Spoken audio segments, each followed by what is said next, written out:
Restaurant టేస్ట్కి ఏమాత్రం తీసిపోయిన షాహీ పన్నీర్ ఇంట్లోనే చేసేద్దామా? దానికోసం ఒక ప్యాన్ పెట్టుకొని ఆయిల్ వేసుకొని అందులో జీడిపప్పు అండ్ పన్నీర్ క్యూబ్స్ వేసుకొని బాగా వేపుకోవాలి.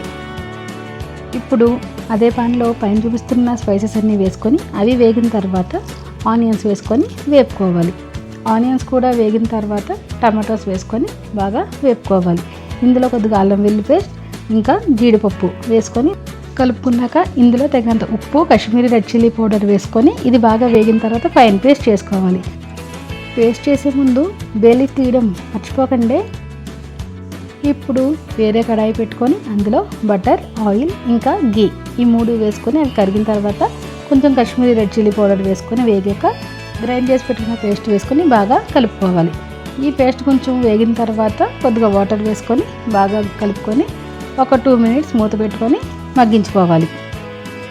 2 మినిట్స్ తర్వాత మూత తీసి ఒకసారి బాగా కలుపుకొని మనం ముందుగానే ఫ్రై చేసి పెట్టుకున్న పన్నీర్ ఇంకా కాజు ఈ 2 వేసుకొని ఒకసారి మిక్స్ చేసుకొని మూత పెట్టుకొని ఒక 2 to 3 మినిట్స్ మగ్గించుకోవాలి.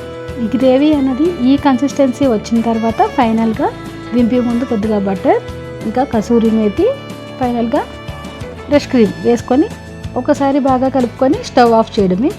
అంతే అండి, మన restaurant style Shahi paneer ready.